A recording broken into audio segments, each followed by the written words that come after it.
Baik, selamat sore semuanya. Assalamualaikum warahmatullahi wabarakatuh. Kita lanjutkan lagi pertemuan kita yang ke-8 tentang sistem operasi, yaitu tentang deadlock.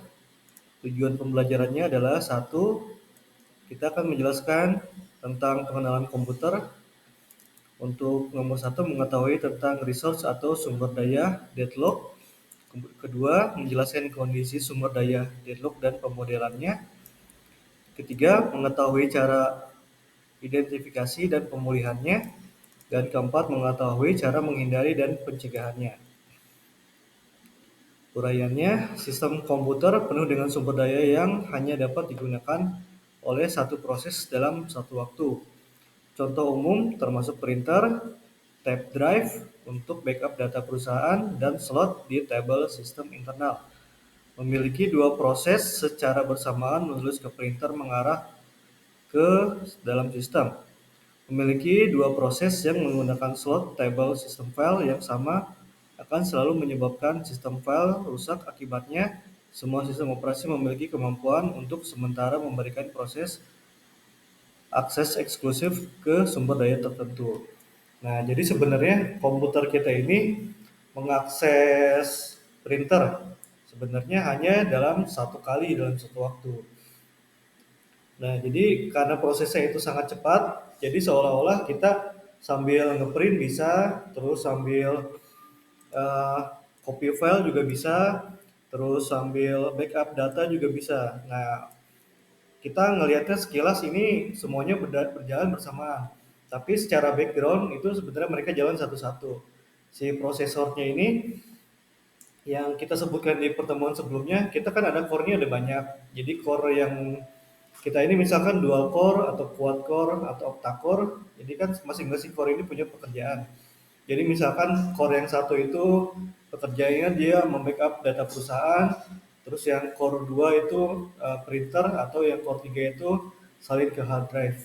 Jadi saking cepatnya proses, saking banyaknya core dan juga banyaknya RAM yang dipakai, jadi semua itu bisa berjalan bersamaan dengan baik. Untuk banyak aplikasi, suatu proses memerlukan akses eksklusif bukan ke satu sumber daya, tetapi ke beberapa.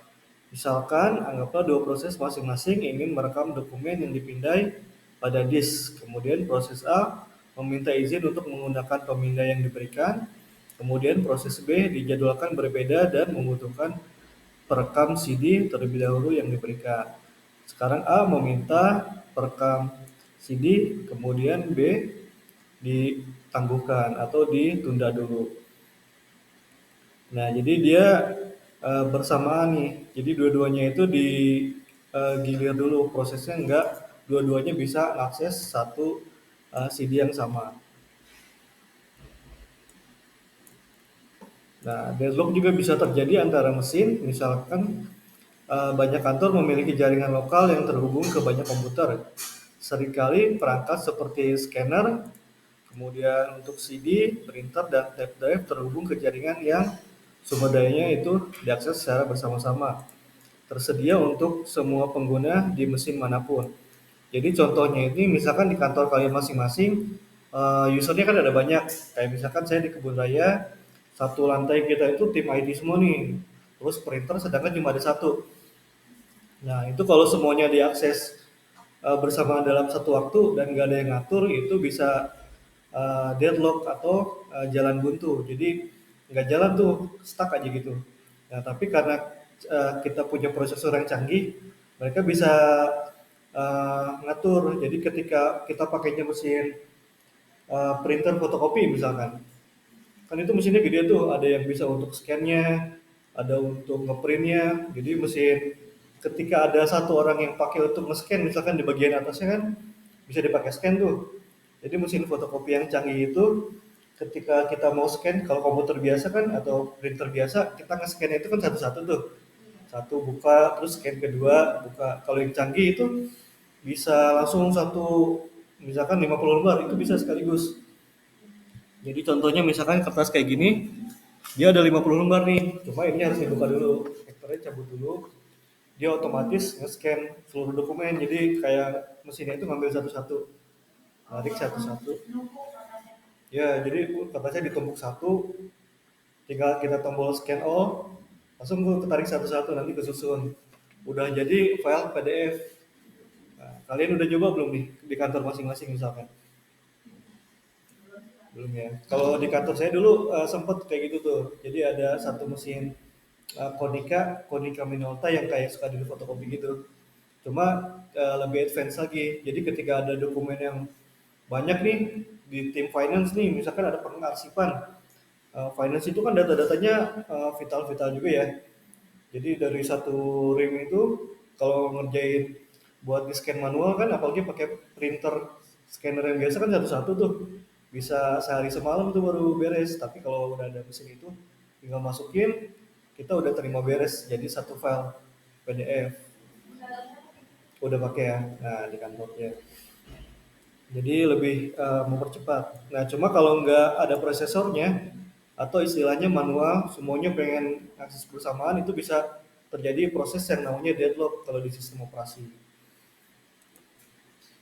Nah jika perangkat ini dipesan dari jarak jauh atau misalkan online dari rumah pengguna, deadlock dengan jenis yang sama dapat terjadi seperti dijelaskan di atas. Situasi yang lebih rumit dapat menyebabkan deadlock yang melibatkan 3, 4 atau lebih perangkat dan pengguna. Deadlock juga bisa terjadi di berbagai situasi lain, misalnya dalam sistem database, program mungkin perlu mengunci beberapa record yang digunakannya untuk menghindari race condition. Jika proses A mengunci record 1 dan proses B mengunci record 2, kemudian setiap proses mencoba untuk mengunci record yang lain. Kemudian akan terjadi deadlock juga. Oleh karena itu, deadlock pada sumber perangkat keras atau sumber daya perangkat lunak dapat terjadi. Jadi deadlock ini lebih ke uh, suatu kondisi di mana kondisi tersebut diakses oleh banyak user, kemudian terjadi yang dia tidak bisa diakses oleh file lain. Jadi di database juga itu bisa, kemudian di hardware juga itu bisa. Nah, dalam bab ini kita akan mempelajari berbagai jenis deadlock, melihat seperti apa, dan mempelajari beberapa cara untuk mencegah atau menghindarinya.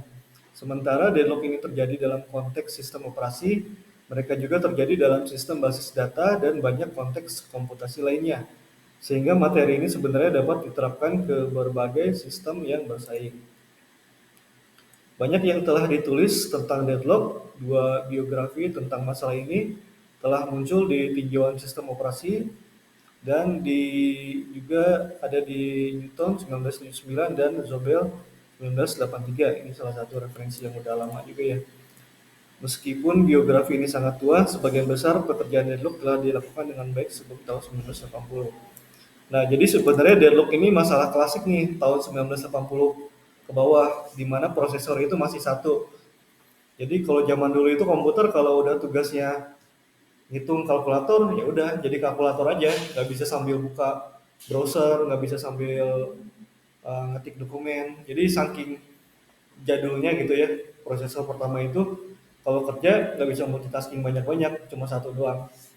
Nah, sehingga tahun 1980 ke atas kita udah nggak ngalami lagi tuh deadlock. Terus satu sumber daya, salah satu kelas utama deadlock berkaitan dengan sumber daya yang telah diberikan akses eksklusif ke beberapa proses. Sumber daya ini termasuk perangkat, catatan data, file, dan sebagainya. Untuk membuat pembahasan tentang deadlock, seumum mungkin kita akan mengacu pada objek yang diberikan sebagai sumber daya.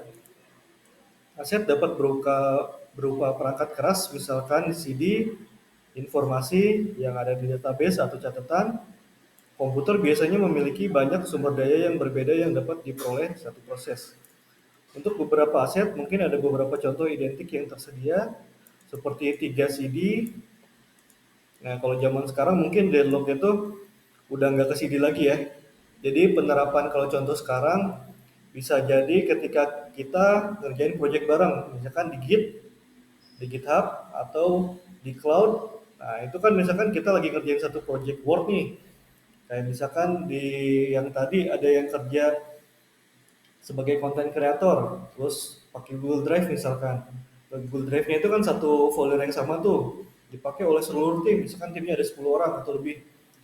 Nah, ketika lagi editing dokumen, misalkan satu dokumen itu mungkin diaksesnya sama 10 orang, atau misalkan lagi padat banget sampai 20 orang. Nah, itu kan chaos banget tuh.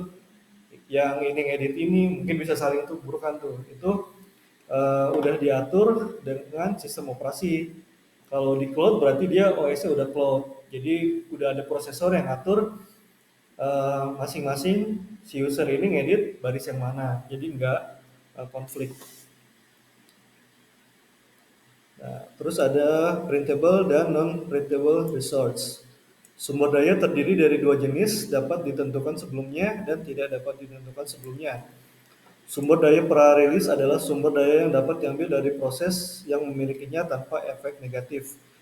Memori adalah contoh sumber daya yang dapat diakhiri, misalkan di sistem operasi dengan memori pengguna 1 giga, printer dan dua pekerjaan 1 giga, yang masing-masing ingin mencetak sesuatu. Proses A meminta dan dapat mendapatkan printer, lalu mulai menghitung nilai yang akan dicetak sebelum menyelesaikan komputasi yang melebihi kuantum waktu dan ditukar ke disk. Itu yang pertama. Kemudian proses B-nya berjalan untuk mendapatkan printer, tidak berhasil. Secara potensial kita sekarang memiliki situasi deadlock karena A memiliki pencetak dan B memiliki memori. Keduanya tidak dapat memiliki dan melanjutkan tanpa sumber daya yang telah dimiliki oleh yang lain. Untungnya adalah mungkin untuk mengantisipasi menghilangkan memori B. Menukar dan memasukkan A, sekarang A dapat menjalankan mencetak dan kemudian melepaskan printer, tidak ada jalan buntu. Sebaliknya, aset yang tidak dapat diganti adalah aset yang tidak dapat dicuri dan pemiliknya saat ini tanpa beroperasi menyebabkan kegagalan. Jika satu proses memulai membakar CD, tiba-tiba melepas CD tersebut dan memberikannya ke proses lain menghasilkan CD yang tidak dapat dipahami. Nah, jadi ini zaman dulu ya. Jadi ketika ada yang lagi make RAM, terus yang lagi ada pakai printer, dua-duanya sama-sama make tuh prosesnya. Terus saling ngunci aplikasi Firefox misalkan pakai RAM-nya doang, terus ada Word pakai printer, terus masing-masing mau saling interaksi tuh. Kalau zaman dulu itu bisa jadi deadlock tuh si aplikasi tersebut. Nah, cuma untungnya komputer zaman sekarang udah lebih enak. Jadi kita paling ngehang doang atau force close atau blue screen biasanya paling gitu. Itu sebenarnya blue screen itu muncul karena ada proses yang modelnya kayak gini. Jadi mungkin ada suatu aplikasi yang berjalan, kayak misalkan kita lagi install virtual apa OS ya, pakai Oracle misalkan. Oracle itu kan dia ngunci VirtualBox itu ngunci pakai RAM-nya itu misalkan kita ada RAM 4 GB. Dia ternyata si Oracle VirtualBox itu udah pakai RAM 2 GB. Nah kan 2 GB lagi terbatas tuh. Makanya ketika kita pakai browser misalkan aplikasi Canva yang pakai VirtualBox, dia gantian dulu tuh, emang nge-lag, tapi sebenarnya dia gantian dulu bagi-bagi result sama yang ada di aplikasi Windows tersebut. Nah, untuk beberapa jenis sumber daya seperti catatan dalam sistem database tergantung pada proses pengguna daripada sistem untuk mengelola penggunaan sumber daya sendiri. Salah satu cara untuk melakukannya adalah dengan mengaktifkan semapur dengan setiap sumber daya. Nah, jadi codingannya hampir kurang lebih sama seperti ini nih.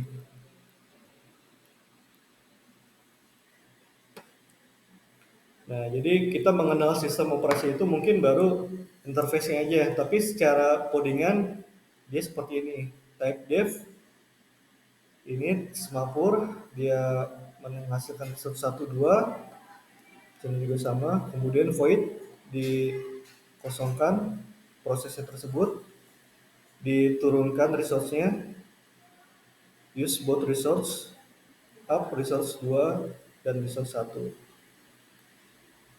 Void proses B dikosongkan, down resource 1, kemudian down resource 2, use both resource, up resource 2, resource 1.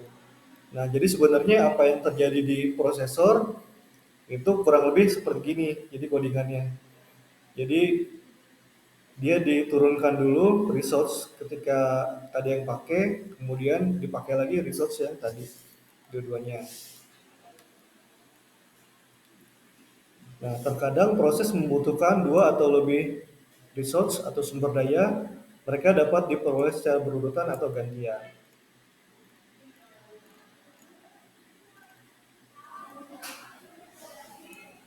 Yang kemudian ini ada kode tanpa jalan buntu atau kode deadlock potensial. Jadi seperti ini. Jadi di sini ada dua resource, satu dan dua. Void proses A diturunkan prosesnya satu dan dua, kemudian digunakan kembali. Kemudian untuk proses B di down dulu resource satu duanya, kemudian dinaikkan kembali.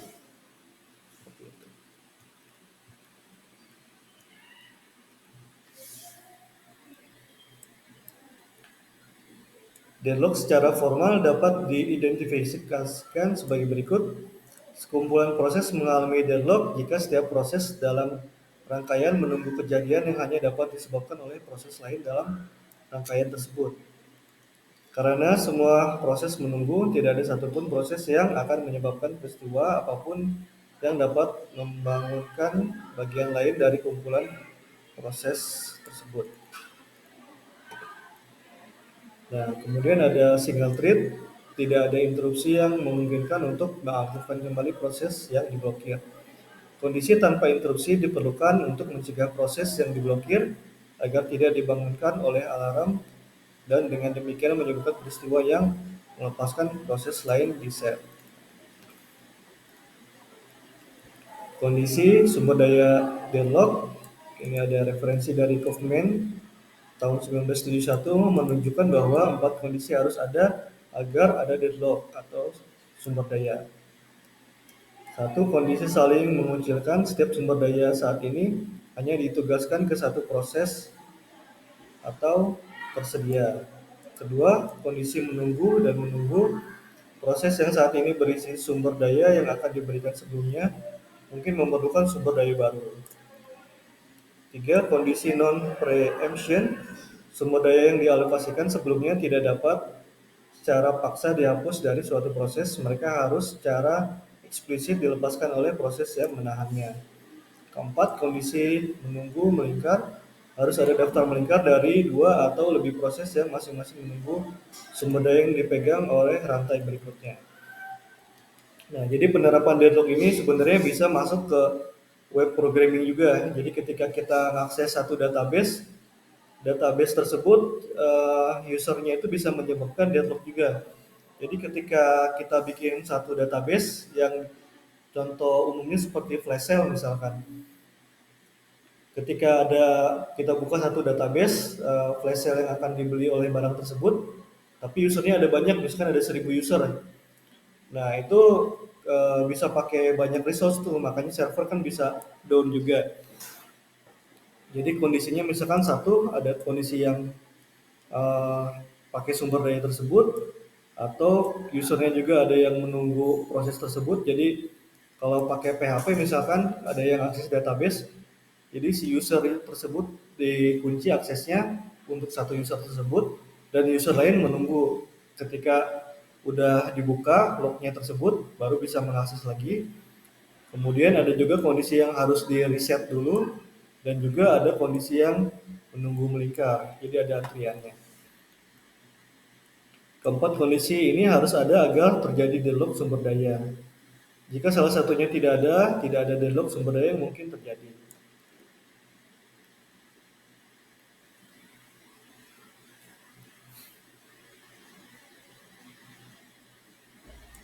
Kemudian nanti juga kita akan melihat bagaimana deadlock dapat diserang dengan mencoba membalikan beberapa kondisi berikut. Contoh kondisi save, resource-nya ada 12 step drive, available 10, 12, min 10 sama dengan 2, save sequence, 2 tab diberikan ke U2, kemudian U2 selesai, audio videonya itu pakai 6, kemudian seperti selanjutnya. Jadi ketika prosesnya itu hanya satu dan tidak terlalu banyak, maka tidak akan terjadi deadlock.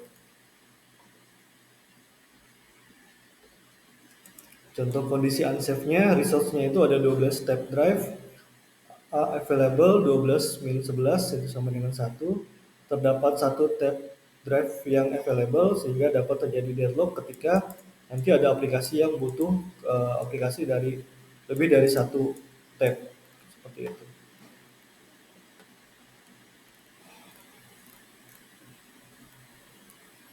Nah, ini diagram alokasi sumber daya, ada yang langsung direct, dia ngambil ke resource, ada juga yang langsung ngambil ke sumber, dan juga ada yang uh, muter dia sumber dayanya.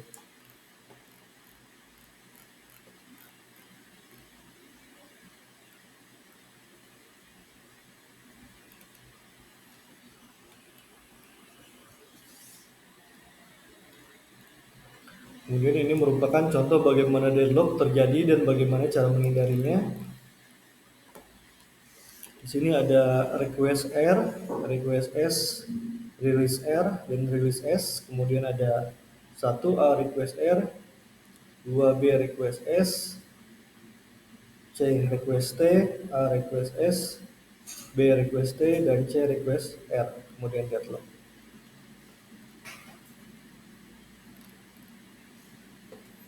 Ya, jadi ini merupakan pembagian. Jadi ketika ada satu sistem atau satu aplikasi yang mengakses ke resource tersebut, jadi bagaimana sistem komputer tersebut membagi agar tidak deadlock atau pembagiannya dibagi secara merata.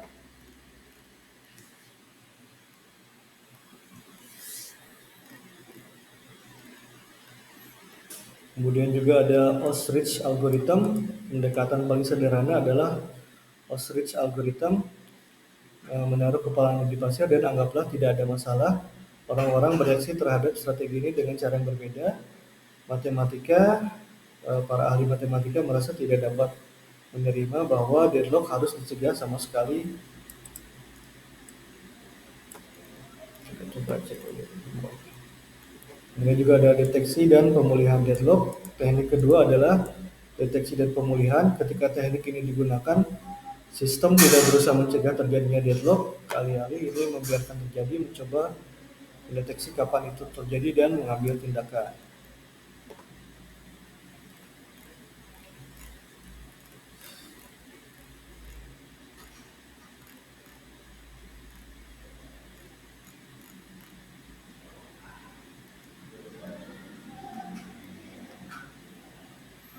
Kemudian masalah lainnya pada bagian ini akan membahas beberapa masalah lain yang terkait dengan deadlock. Ini termasuk penguncian dua fase, deadlock non-sumber daya dan starvation. Jadi kondisinya ada multiple exclusion, ada hold and wait, ada no preemption, dan ada circular wait. Jadi ketika kondisinya mutual exclusion, dia akan spool everything. Kemudian ada kondisinya hold and wait, request our resource immediately. Kemudian juga no preemption, dia akan mengambil resource begitu aja. Kemudian ada circular wait, order resource numerically.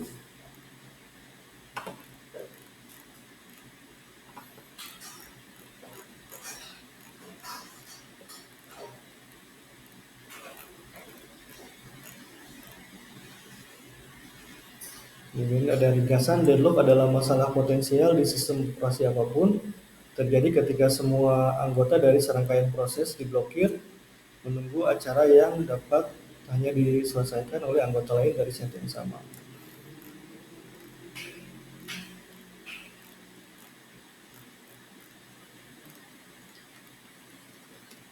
Nah, jadi deadlock itu sebenarnya masalah klasik ya. Kalau untuk sekarang udah jarang banget ditemukan tentang deadlock ini. Nah, kita coba cari lagi.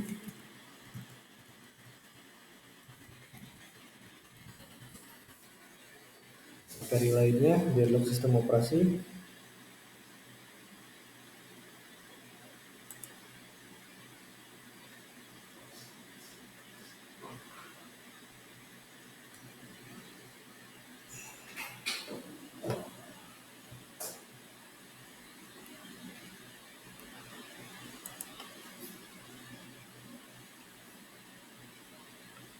Nah, kalau di jalan raya deadlock itu contohnya seperti ini ya. Jadi ketika ada perempatan, kemudian masing-masing kendaraan itu menghalangi untuk ke jalan lainnya, maka dia terkunci sistem itu, jadi harus di reset.